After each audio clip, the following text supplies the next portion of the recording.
今天是2005年4月23号，藏文课是第39次，咱们先复习一下，翻到67页。亲妹运内，第盖界那婆肉，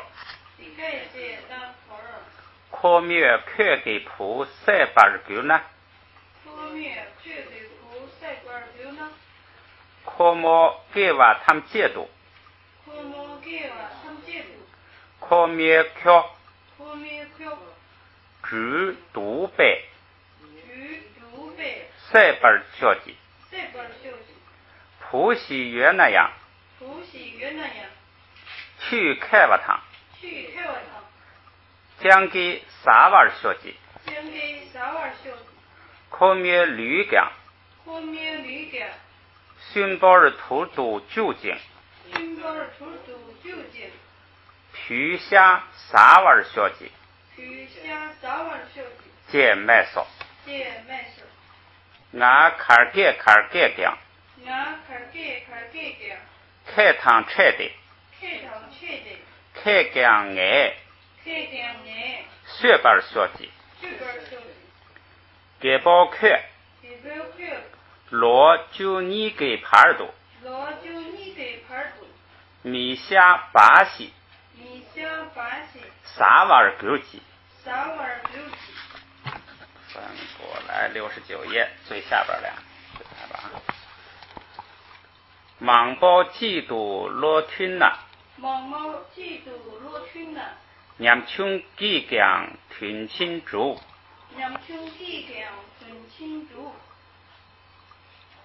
南大翁江米扎，沙大翁江米扎的，沙翁呢吉，金德把他们借，不帕尔嘎尼，绝松米涅的。绝国密切，上节课就到这儿了啊。好，咱们接着来啊。现在呢，咱们在学这个动词的第二大部分，就是不自主动词。这个自主动词呢，是动词里的这个主力，大部分是骨干，变化也这个复杂一些。自主动词一般都是主语能控制的。就是主动做的一些动作。这个不自主动词呢，是主语不能控制的，是比较被动客观造成的这种一般表示这个动作的结果。自主动词呢，一般表示这个动作就是发出这个动作，做这个动作。不自主动词一般表示这个动作的结果，结果呢一般是不由主语控制的，就是主语是想达到一个结果。但是呢，究竟你能达到不能达到，这个不是由这个主语决定的，他只是做他的努力，最后达到了，证明因缘聚合，证明是客观这个情况允许他达到，或者说他的努力达到了那样的因，所以得到那样的果，所以这个结果呢是一个客观的结果，所以这个不自主动词呢是表示结果的。咱们学这个第二大部分呢，它主要就是说这个。一个是它的变化比较简单啊，它的变化比较简单。第二个就是说它的这个语法意义上呢，大家注意，就是说不自主动词语法意义上呢，它是就是那种被动的表示结果式的，有这种语法意义。咱们在具体分析的时候呢，咱们都注意一下。现在呢，咱们就接着往下来。现在正在学不自主动词的现在时和未来时。这个第一个就是直接用它的现在时、未来时来表示。下边看第二种。第二种形式呢是现在时、未来时呢加上勤约。如果要是前边动词跟它一连读，就成了金约。就是说这个勤是什么意思呢？还记得吗？是正在。勤是正在的意思，正在做什么？约是有的意思，在这儿呢，它都失去了这个，就是勤是正在的意思，约有呢，也有点它本身的意思，但是失去它本身单词的意思了，就是在这儿做一个语法意义，就是说加强它的现在时跟未来时的意义。咱们来看这个下边的例句啊。驴骑，驴是身体，骑是气味，就是这个空气里头的这个味道，气味。新北，新包，如果那个八加一个哪弱就是新包，新包是个形容词，就是香，就是那个香气的香，这个就是这个气味啊，香，或者叫甘甜甘美啊，这个味道，怎么反正就是这类的形容词吧，就是比较好的那种气味。新包这个地方呢，新北就是加上了一个撒，加上撒之后呢，就是由于变成了一个原因从句，就是说由于身体这个，你看它这个身体跟这个香气这个之间呢没有任何动词，就是身体香气，实际上呢就是身体是有香气的，省略了这个动词，就是身体，或者是说就是身体的香气，就是身体跟香气在一块儿，身体的香气，由于身体的香气发生下边一件事儿是 U 长吗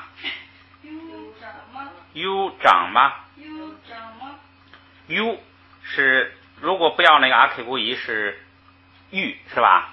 玉石，宝石 U 宝石的，然后呢长妈是什么呢？就是这个蜜蜂。这个地方是说这个蜜蜂了，实际上大概这一类的，就是这一类的叫，咱们上一次讲了一个叫那个什么双翅类，什么这个什么那就是蚊蝇什么这一类的哈，长妈，这个它这叫碧玉蜂，这是它的蜂里头的一种了。然后下边是季。这个季呢就是一，就是表示前边这碧玉蜂呢就一个，下边是科尔根约科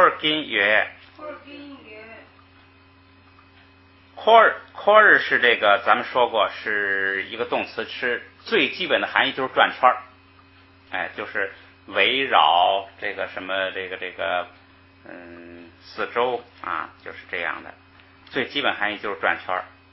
宾约就是说宾是正在，约是有，它实际上在这主要语法意义就是说什么呢？就是说它老有一个碧玉蜂啊，因为它身上有香气，老有一个碧玉蜂围绕着它，老绕着它飞。就是宾约的语法意义就是强调就是正在绕它飞，强调正在的意思，就是老有一个蜂跟着它。强调这个意思。咱们再来这个读一下啊。驴骑新北，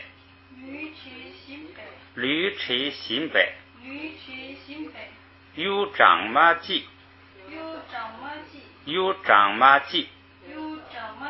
科尔根约，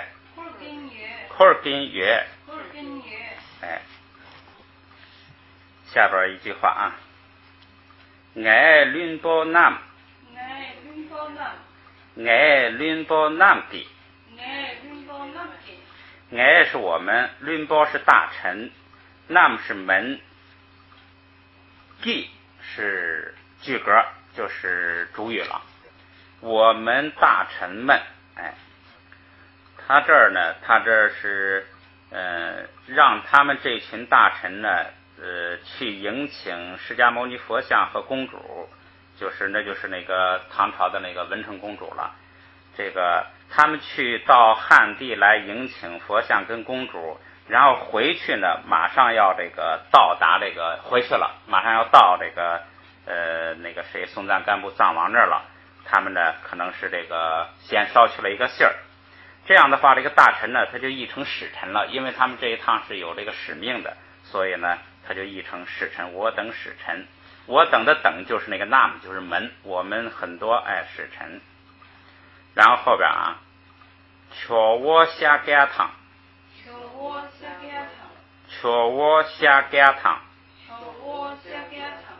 求我咱们学过，求我是男主人，大家比较尊重的人，长者呀，这个还有一个就是大雄，就是大英雄，这个地方呢就是大雄，就是这个咱们佛教称大雄就是那个谁，就是释迦，释迦是大概不称别人为大雄，所以求我呢就是大雄，就是这个下嘎虾这个下边加一个小啊，这个的发音就是表示延长上边这个字母的音，就是读成长音。虾如果加一个，这就叫长啊。就是加在下边一个长啊呢，就是告诉你这个读音呢要读长一点，虾读长一点。它的语音作用就是使延长上边的发音，读成长音。后边这个嘎咱们这就是正常的字母了。下嘎是什么呢？这是一个译音，就是释迦的那个用藏文拼释迦的音。就和咱们这个释迦这俩字也是用汉字来拼这个释迦他们家的一个姓，就找两个最接近这个发音的字来拼，藏文也是这样，他的那个姓释迦就虾嘎，这是藏文里头最接近，他当然你不能去想说接近我们汉文那个释迦那个音，他是去接近梵文里头释迦的那个音，所以梵文那个释迦不一定是我们汉文这个不一定学得像，他这个说不定人家藏文这个呢是更接近那个梵文的发音。大雄释迦就是这个释迦牟尼佛，他去迎接大雄释迦不可能去迎接释迦牟尼佛，因为释迦牟尼佛他们那个时候是公元7世纪释迦牟尼佛已经这个入灭已经1200年了，所以他不可能迎请这个释迦，所以一定是释迦佛像，只不过是他就不那样说了，就直接说我们去迎接释迦牟尼佛，谁都知道是迎接佛像。堂就是和，迎接这个佛像还迎接什么呢？哈济公阙，哈济公阙，哈济公阙，哈济公阙。这个哈济咱们也学过，哈是神，济是一个什么神呢？就是公主的意思。这个公阙，这个后边这个阙呢，也可以读阙，也可以读阙，因为它是在第二个音节阙就可以不送气，你就可以发阙，这个随你便。这个公阙是什么呢？就是汉语公主的音译，就是用藏文字母找这个最像汉文公主这两个字的发音来拼出来的，就是公主公阙。他就是藏文里头拼音，他觉得那个什么叫汉地叫公主，他就找藏文一拼公阙，他就是公主。哈济呢是藏文里的公主，然后呢这个公阙是汉文里的公主，公主这种现象在这个翻译文字里头是很多的。你像那个咱们汉字翻的这个雅鲁藏布江，雅鲁藏包本来就是藏语里头的江，人家就叫雅鲁江。结果咱们呢听人家一说你们这个江叫什么呀？叫雅鲁藏包我们就认为这个雅鲁藏包是这个江的名字，我们就又加一个雅鲁藏布江，你看雅鲁江等于成了这样。所以这个那个就是翻译里头很经常有这事儿。所以这是实际上就是公主，这个藏语公主了一遍，汉语公主一遍。他但是呢，你在不是一种文字译音过来呢，就没有这个感觉。我们说雅鲁藏布江就觉得很顺，就是这个意思。拉索巴，等等，这个咱们学过，就是释迦牟尼佛像和公主等等。这个动词在后边是单长内，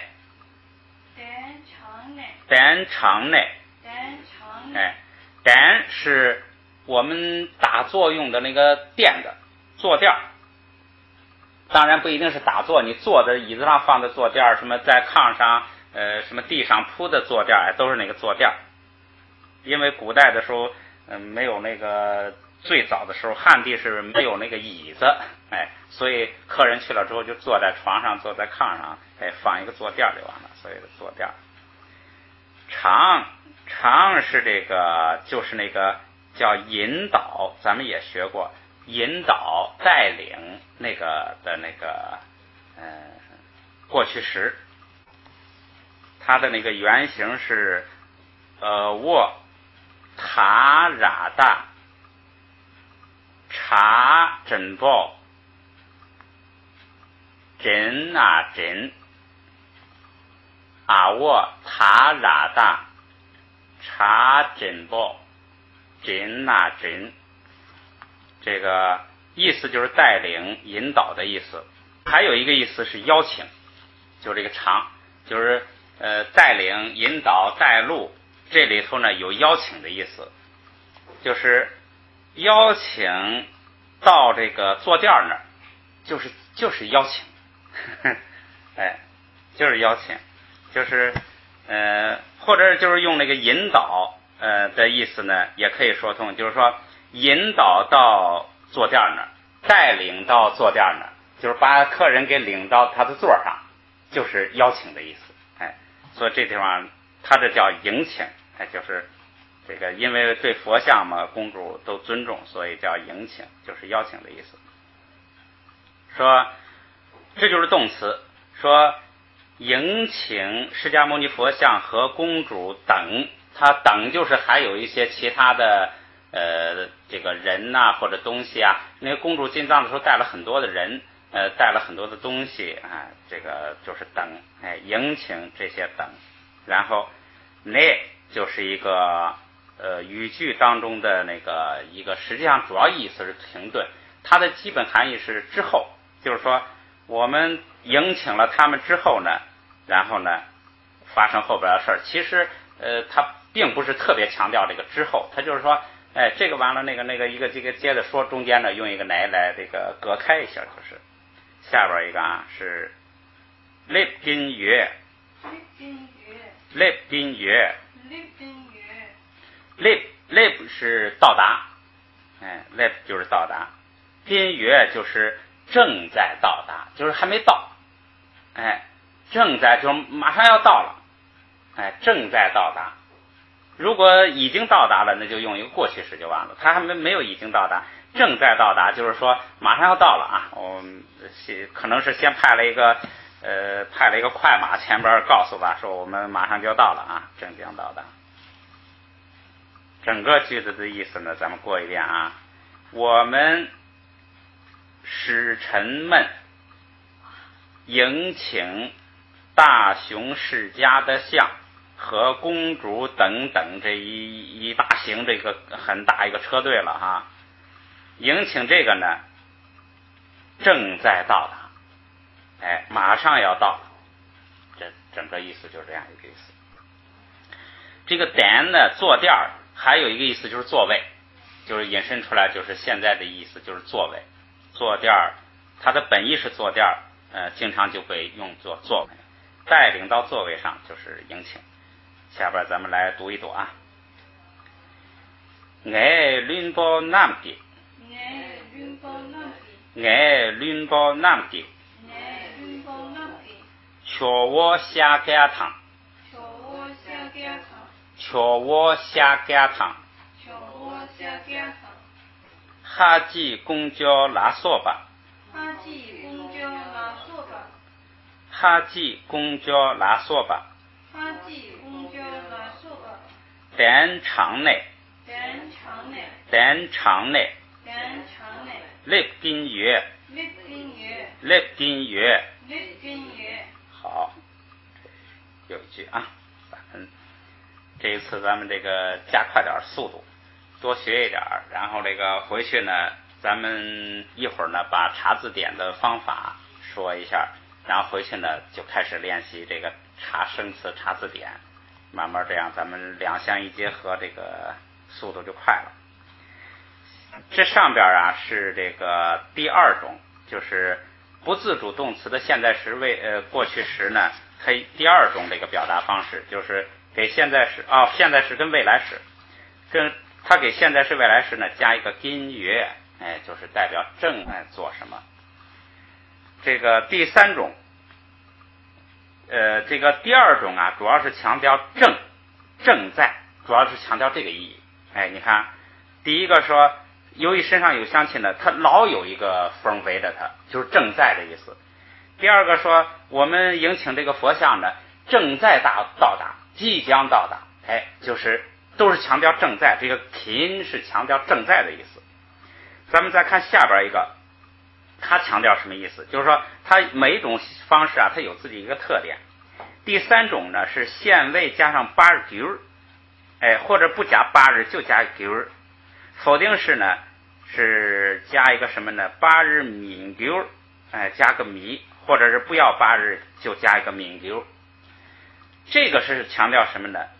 这个九它的那个本意是转变、形成。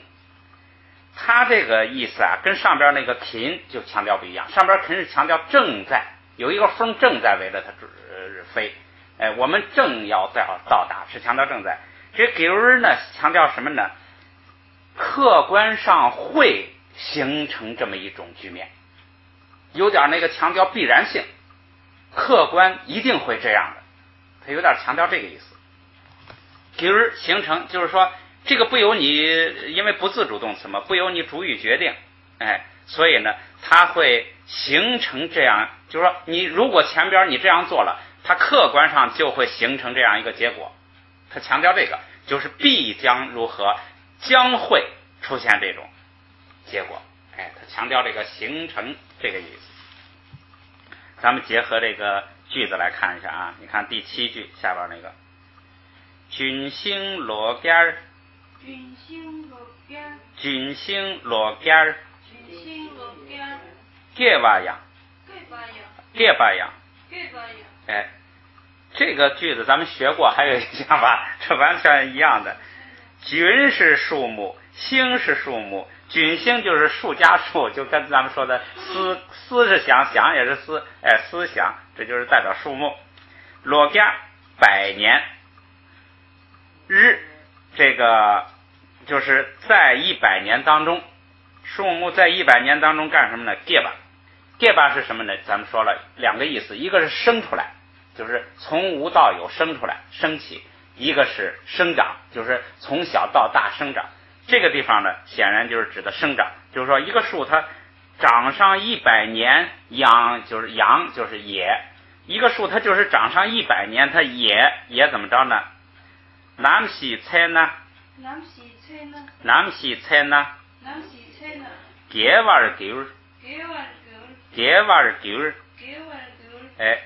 南西南就是何时，这个习是不定指代词，就是说何时就是总是任何时候，总是有那么一个时候，那个习就是一定有那么一个时候，在那个时候一定有一个那个，在那个时候呢有一个时候，在那个时候会怎么呢？结瓦就是倒，比如就是客观的一定会出现这么一个结果，它一定会变成倒，一定会形成倒。那个树它即使能长100年，它最终呢它总有一天要倒，不由这个主语来决定，客观形成。所以这给人啊有一种这个就是必将如何，必然会形成这样一个结果。只要你种这个树，只要你有这个树，这个树只要长起来，它必然有一天要倒。强调这个叫客观形成，强调这个这个意义，就是没有不倒的树。换句话说，因为这个句子咱们学过，所以咱们就不多讲了，咱们再读一遍啊。军星落根，军星落根，结巴样，结巴样，南西菜呢，南西菜呢，结瓦狗儿，结瓦狗。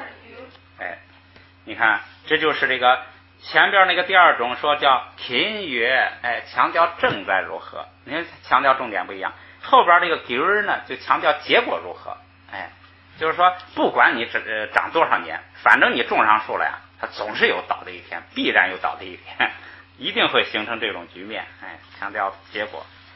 下边翻过来，咱们再看新的句子啊。挑秀你。挑秀你，挑是丈夫，秀是妻子，挑秀就是夫妻或者夫妇，就是两口子。你就是二，这个地方就是说你们夫妇二人，这省了个人字，就是你们夫妇二人。然后下边记民吧，记日民吧，记不要后边那个然是什么，然是这个后边那个动词要求的这个民吧，民吧是这个希望，发愿，欲望，想做什么，希望什么，希望，然后就是加一个然，加一个拉丁，就是希望什么，是吧？说发愿，它的直接的作用的对象就是那个愿啊，发的那个愿，它就是它的直接的那个作业的对象，就直接宾语。发愿，说发什么愿，就是那个这个是忌日，发什么愿，这个忌啊，它本身是什么，但是在现在呢，它就不代表什么了，它就代表你发的那个愿。就是说你们有什么愿，想发什么愿，现在就是说这个忌就代表就是你们有什么愿，就是你们要发的那个愿。发的愿是怎么着呢？就灭喜，这个灭呢，如果把这个哪若跟那个后加字撒去掉呢，就是骂，就是这个说，现在加上这堆呢，就成了那个加上哪若加上后加字撒，就成了它的命令式，就是说的命令式。系是命令式语气词，这两个就组成就是说吧，就是说你们夫妇二人，就是发这个发愿的那个内容，你就意思就是说你们希望得到什么，你们希望有什么愿望，说吧，就这个意思。下边陪行动，这是一个常用的短语，就是行就是像，陪是那，就像那样地，这个那个图就是那个状语的那个图也地，就像那样的，就是就像那样的是怎么着呢？是竹把日狗肉，竹把是完成，就是圆满完成成就，狗肉是句号了，狗就是说会形成这样的，是一定会成为这样的，客观上一定会形成这样，一定会形成什么呢？一定会形成完成，一定会形成成就，也一定会能够这个圆满，这个意思。这整个这句话意思就是什么呢？说夫妇二人，你们夫妇二人呐，有什么愿望说吧，会照你们说的那样这个成就的。咱们看他是怎么翻的啊？这是咱们按照这个字的词的意思硬这么翻。这个你在翻译的时候呢，就要考虑一些这个修辞的那个就是润色这种成分呢，就是说在汉语里头怎么说这个话呢，说的让人觉得听得舒服一些。你看他翻说你们夫妇二人，这实际上根本没有你们，是吧？他这就是加上他觉得加上这个你们呢，这更符合这个说话人的口气。说你们夫妇二人有什么愿望？这是即日明吧，就说吧，哎，这都对。然后说必然会照那样实现的，必然会照那样，这是照这个词。结果他翻成什么呢？会如愿以偿的，哎，用了一个这个4个字的词，很好听。所以学习它的翻译技巧，因为你表达你翻得太生硬了，那不像这个汉语，是吧？要符合汉语习惯，让大家读起来呢，又这个理解，又意思理解的要准确，而且读起来呢也很这个舒服，这样是翻译的目的。咱们来读一读啊。可秀你即日明吧灭提心度猪八日狗肉提心度猪八日狗肉。那个刚才读的太碎了，咱们连长一点是啊。可秀你即明吧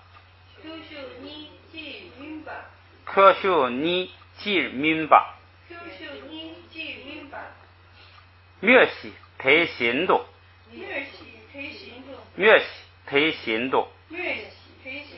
猪八日狗肉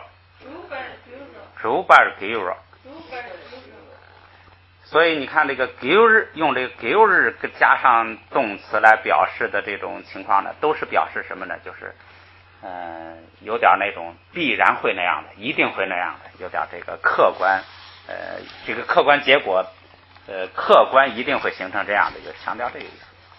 咱们再看一步啊。扯背是什么呢？就是自满，它的本意就是自满。这个不自主动词啊，很多动词没有变化，就是整个动词啊就这一个形式。为什么呢？你看是塔喇大前边不能加爬，这是一个特殊情况，咱们讲过，这个是前边不能加爬。这个后加字撒已经有了后加字撒了，那就不能再加后加字撒了。前不能加爬，后不能加撒，原因呢它是整报，这个呢原因也不变，结果它就没有变化的可能性，所以呢就是4个全一样，就等于是就一个动词。这个扯呗就是扯吧就是自满骄傲，加上一个撒呗就是由于它，以它做工具，以它做原因，会产生什么结果呢？产生叫云丹娘狗。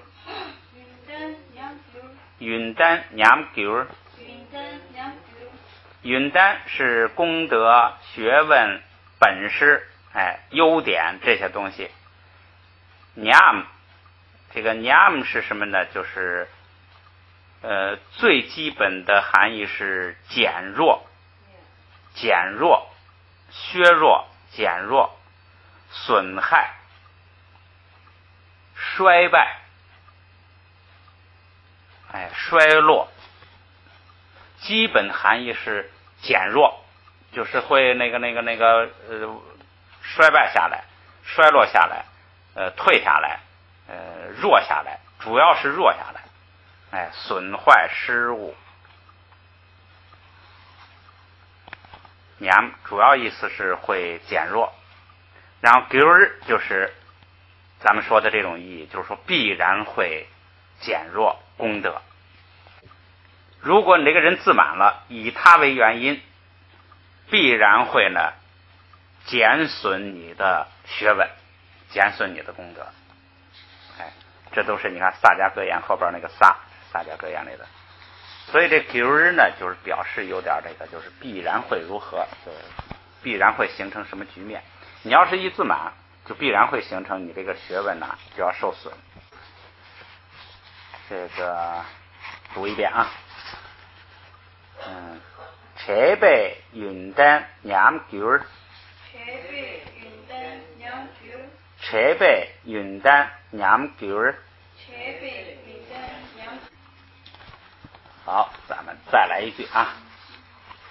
今天学的比较快啊。开得军喜，开得军喜，开得是如果，咱们学过啊。军是虚假，虚假，在这个地方呢，就代表这个假话、谎话。这个也学过，在那个心经里头有，是不是啊？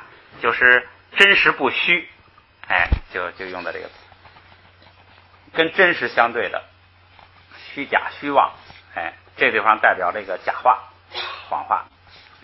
习义是不定指代词，就是某一个谎话，任意一个谎话。后边啊，麦呢？麦那样。麦是刚才说了，把撒去掉是那个妈，是这个说话的说的现在时，加上撒呢是过去时，加上撒是过去时，因为它是巴啪啪马，就是那个第四横行爆发音的做基字，所以它前头不能加那个不能加那个啪，所以呢就是光后边加撒。这个麦就是说的过去时，拿是如果。这个凯的是一种假设，假设一个情况，假设什么情况呢？就是说，如果说了某一个谎话，如果说了，你说着就是完成式了，这是过去式，说了某一种谎话，不管你什么谎，只要你说一个谎话，阳就会出现什么情况呢？猜敌了。猜敌了，猜是时间，时间还有一个就是寿命、生命，这一辈子，这一生，这一世，那个意思。敌就是这一世，拉就是在这一世当中，这就是时间余格，在这一辈子里，在这一生里，几单把军给，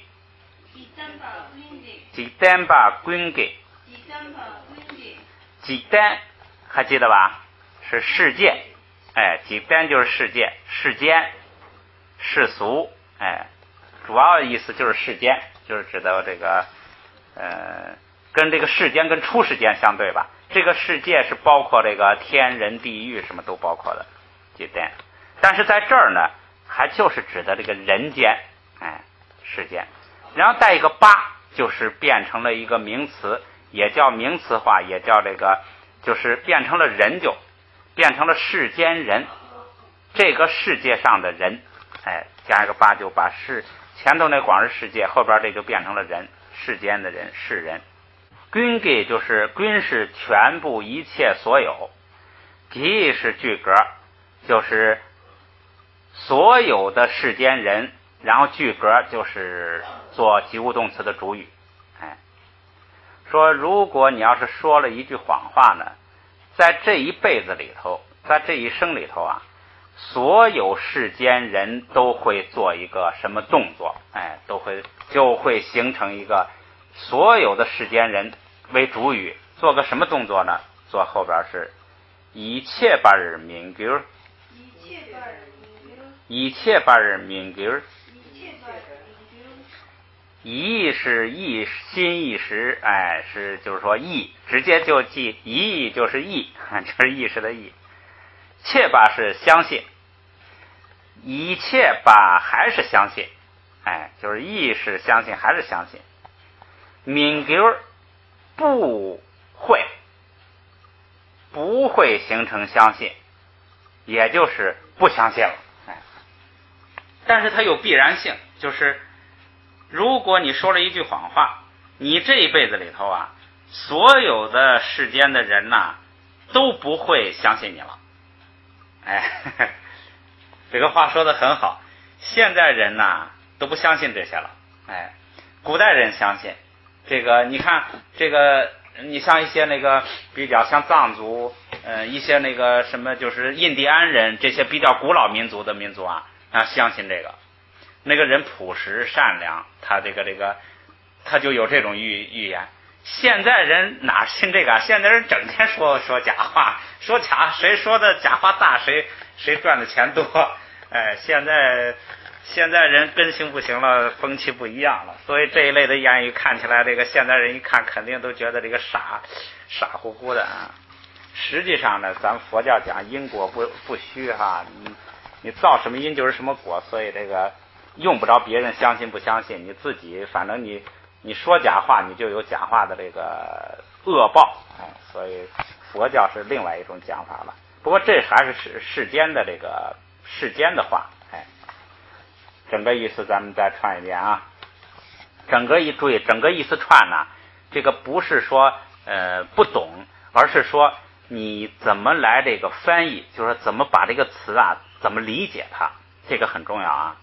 凯德就是假设有这么一种情况，军西妹呢，如果说了某一个谎话，你一说呀，他有这个意思。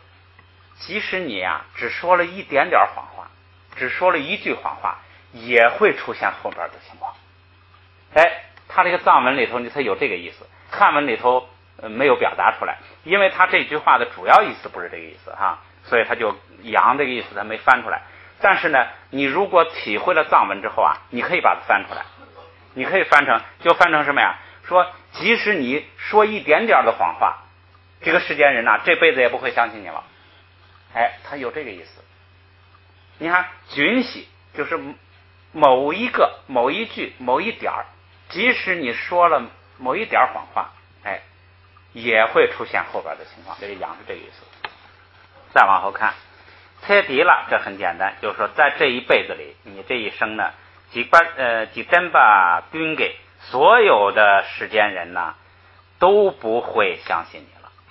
一切般明就是不会形成相信了，就是都以后不会再信你了。看下边译的是，如果说一次谎，这辈子世人都不会相信了。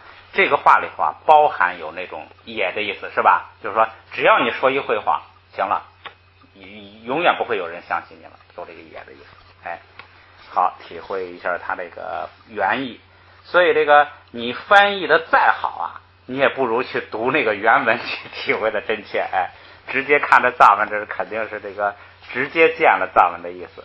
咱们来读一下啊。凯德军西麦那，凯德军西麦那样，猜敌了，几单把军给，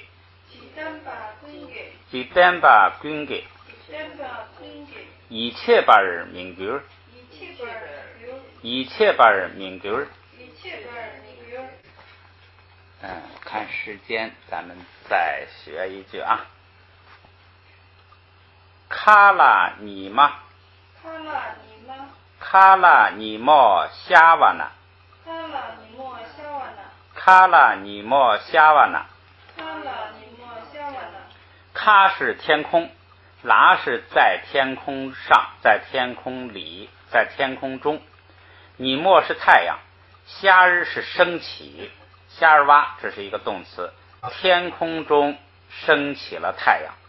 你看它这个译的是当太阳升上天空时，注意这个拿就不是如果了，它是做时间语格，在太阳升起在天空中的时候这个拿成了时间余格，就是在什么时候。因为拿它也可以做那个就是在什么地方在什么时候，可以做余格。拿有这个如果的意思，也有在什么时候在什么地点的意思。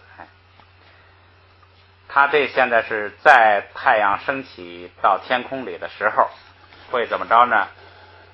举杆儿，举杆儿，举是什么呢？举是这个咱们学过是原因原料，主要是这两个意思，就是它的本意是原料，货物什么原料它的抽象意义是原因。这个嘎日是星星，嘎日就是星星。这个星星呢是指的天上的星星，但是呢它就引申出来一些，它有时候就指那个秤杆上的星，秤杆上的那个星，秤杆上表示几斤几两的那个星，所以它有这个引申出来一些这个就是其他的像1分2分的分呐，什么这个那些意思啊。这举嘎日这两个合起来是什么呢？就是星星。这两个合起来就是星星，就是后边那个是星星，前边这个是原料原因，它俩合起来呢就是星星，就是星星的总称。古嘎日芒养，古嘎日芒养，星星多也，就是当太阳升起到天空的时候啊，星星很多的星星很多也。这个芒呢，在这实际上起一个这个用形容词做动词做谓语的那个味道，就是星星有很多，也怎么着呢？星星是很多的，星星有很多也。通明句儿，通是看见，明句儿是不能看见，不能形成，不会看见。星星很多也不会看见了。你看明句儿，这个句儿就是咱们注意这个语法现象，就是句儿啊，它一般是强调会产生某一种结果，会形成某一种结果，不是由主语控制的。当太阳升在天空的时候呢，星星再多也看不见了，也不会看见的。表达这么一个意思。这个比较简单，不用分析了，咱们来读一读啊。卡拉尼莫夏瓦纳，卡拉尼莫夏瓦纳，古嘎尔芒养，古嘎尔芒养，通明句儿，通明句儿。咱们把这个刚才学过的句子读一遍，然后咱们休息休息啊。从这个这边这页中间那儿啊，第5句，驴车新北，驴车新北，有长马记，有长马记，块儿根月，块儿根月，爱lun包南给，爱lun包南给，瞧我下干汤，瞧我下干汤，哈吉公桥拉索吧，哈吉公桥拉索吧，单场内，单场内，立根月，立根月，军星罗盖尔给巴样，军星罗盖尔给巴样，南西采纳给瓦尔句儿，南西采纳给瓦尔句儿，可秀你记明白，可秀你记明白，灭西推行动，灭西推行动，主巴尔狗肉，主巴尔狗肉，车背云丹娘狗儿，车背云丹娘狗儿，开的军系没那样，开的军系没那样，猜地了，猜地了，猜地了，猜地了，几单把军给，几单把军给，几单把军给，几单把军给，一切把儿民给儿，一切把民歌，一切把儿民给儿，一切把民歌，卡拉尼莫夏瓦那，卡拉尼莫夏瓦那，卡拉尼莫夏瓦那，卡拉尼莫夏瓦那，古嘎尔芒扬通民给儿，有点忙样通民歌，古嘎尔芒扬通民给儿。有点忙样通民歌。不错，学的挺快。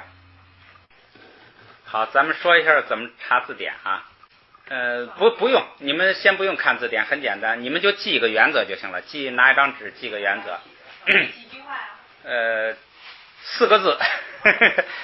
不，我说是4个字，是那个4个字是口诀，然后你要自己记多少东西，也就几句话。咱们这么来说啊。啊，好。就随便记几句话就行。查字典的方法啊，这个全书啊是按照字母表的顺序来排列的，就是不是嘎咔卡嘎加恰恰nha，就是按字母表顺序呢，嘎是头一个，关于嘎的嘎做基字的全在这儿，嘎咔是第二个挨着。全书是按这个字母表顺序排列的，这个肯定是这样，你英文汉语都是这样啊，这没问题。第二个原则啊，第二个就是什么呢？每个字母里头啊是按元音顺序排列，这个就要记了。就是嘎里头有5个元音，你当然嘎啊就是第一个元音了，它按元音顺序，元音顺序是什么顺序呢？你记啊一乌哎哦，你随便你记那个拼音字母也行，你记什么都行。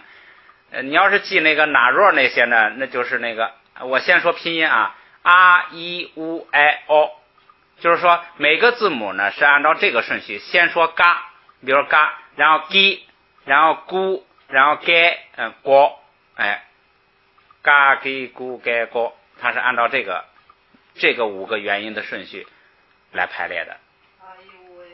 啊一乌哎哦。如果要是那个你用那个元音符号记呢，就是第一个是没有元音符号的，就是没有元音符号就是啊了。然后一是那个 k 固，带一个勾往下那个，是乌是那个写就，是在字母下边的。哎是枕波，是一根针。然后那若是一个飞的燕子，飞的大雁的那个2个翅膀，它按这个顺序排列，啊 u y o。 行了，这是第2个原则。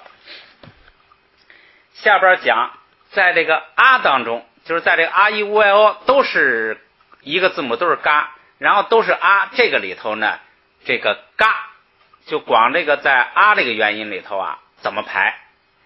第一个它先在那个啊那个单独字母，就是嘎，它单独字母先这个出现哈。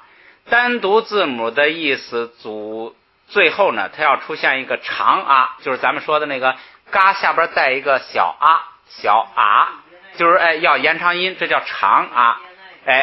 它这个单独字母完了之后啊，它最后一个是长啊，它在那个嘎，就是嘎这个音呐。完了之后，它最后它要就是说，如果有长啊的话，它跟在这个地方。这是第一个。然后第2个，它要跟什么呢？就是说这个啊里头啊，就是啊 u y o 每一个里头啊，它是这么个顺序啊，这是最重要的顺序了。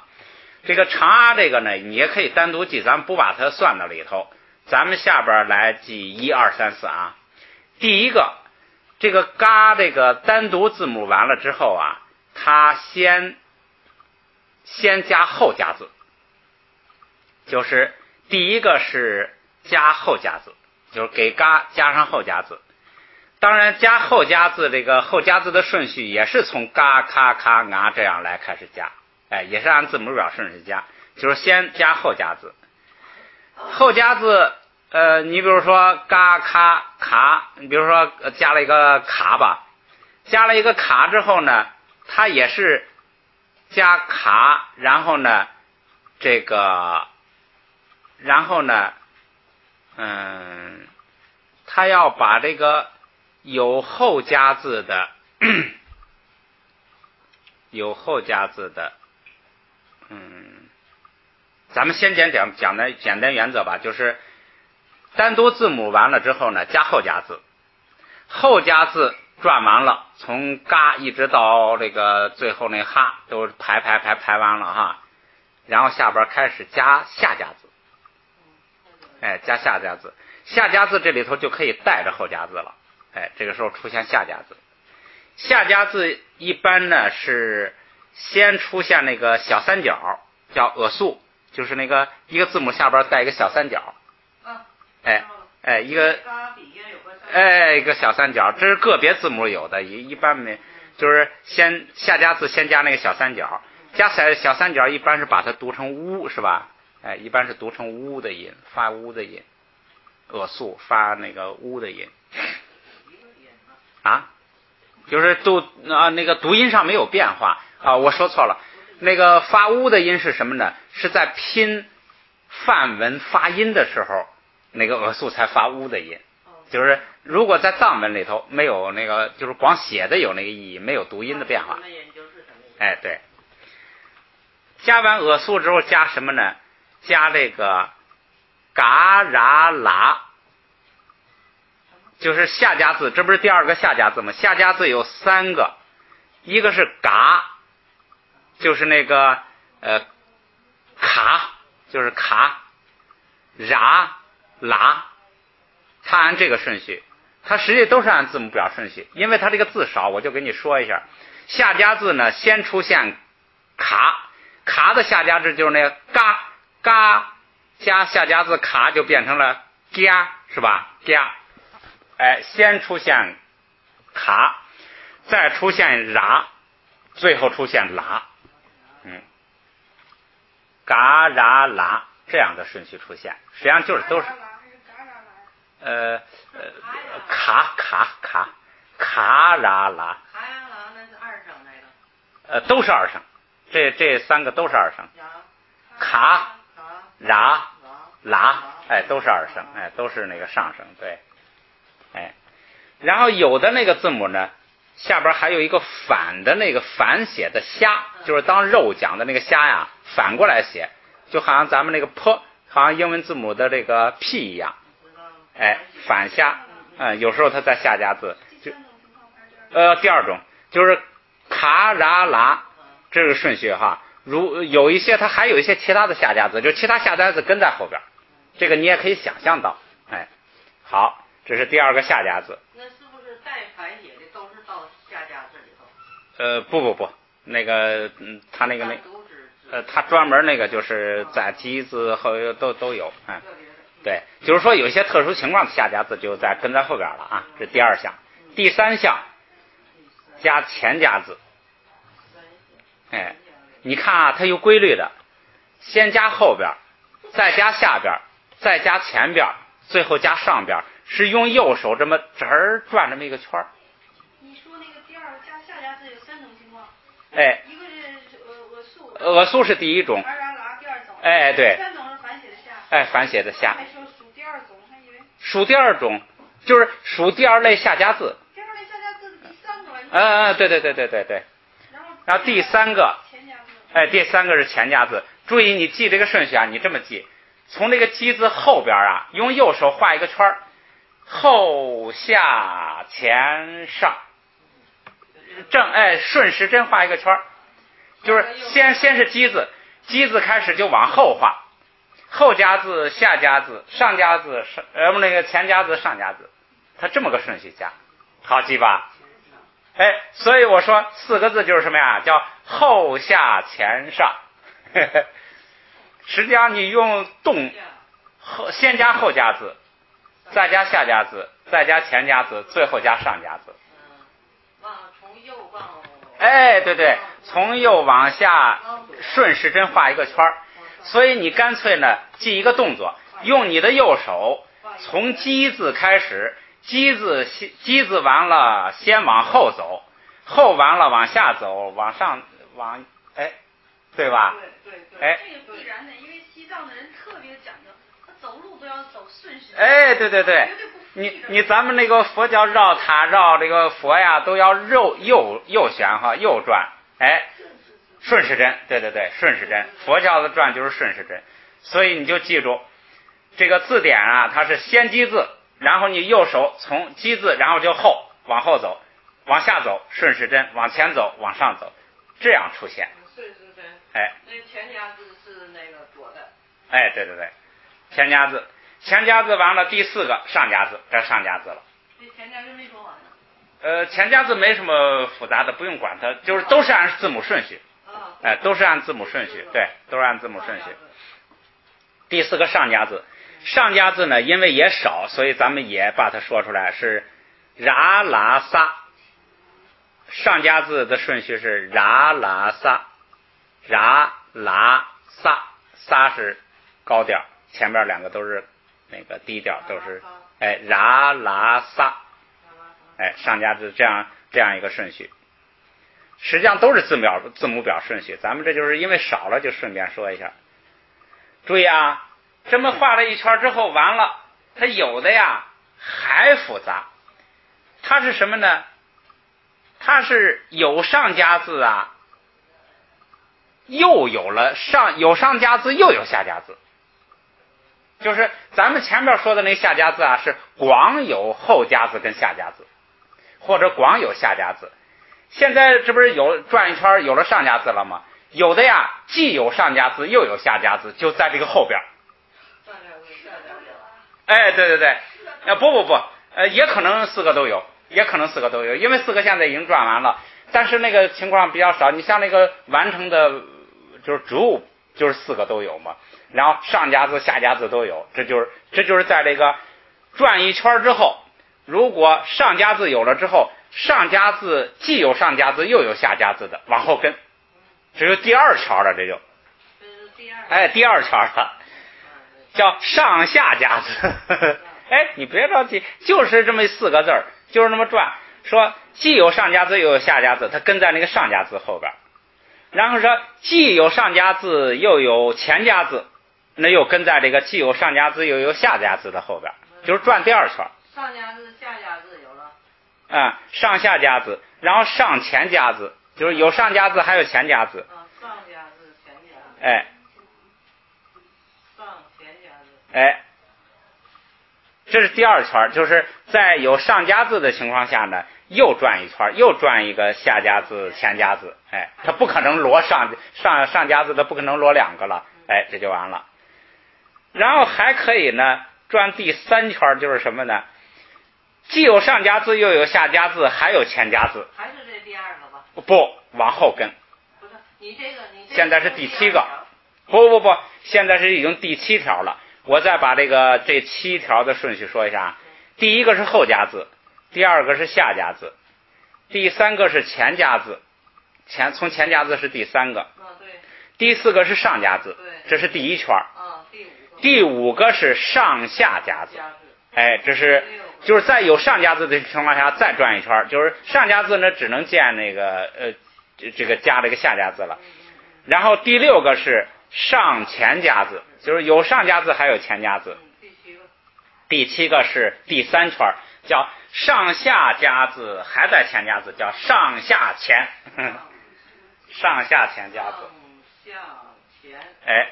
夹字。对，其实这个呀你不用记这个，就是说1圈2圈什么，你就记一个什么，就记1圈，就是说先记是击字，单独击字的，然后呢加后夹字，然后往下拧，加上后夹字的时候又有下夹字了，又有前夹字了，又有上夹字了哈，这么顺序完了。然后呢第2圈就是什么呢？在有上夹字的情况下又有下夹字又有前夹字。哎，然后第3圈就是上下夹字都有的情况下又有前夹字。你就记在本上，后边这个5、6、7啊你就记在本上，以后呢出现了搞不清了看一下想一下，帮助一下，其实你慢慢就熟悉了。哎，弄明白了，你刚才一讲还弄糊涂了。实际上你就是如果这里有一个鸡字，然后呢它是要查字典的先找它的排的顺序应该是后夹字哈。后夹字列完了以后就列哎，这那有下家字的时候就不见得有后家字了，对吧？对，不见得有，也许有，对，然后下一种情况呢就是前家字，哎，对对对，不见得有后家字，哎，对对对对对对。下一种情况就是单独只有上家字的，哎，对对对。查完了，第二圈就是说他已经有了上家字了，但是呢还有个下家字，哎，这是第二圈，第二圈对。但是他有可能有上家字，还有一个前。哎，对对对对，第二圈。然后就第三圈就是有了上下家字呢，它又有一个前家字，哎，这就按这个顺序往后排。说起来复杂，其实你慢慢一查呀，慢慢就形成印象了。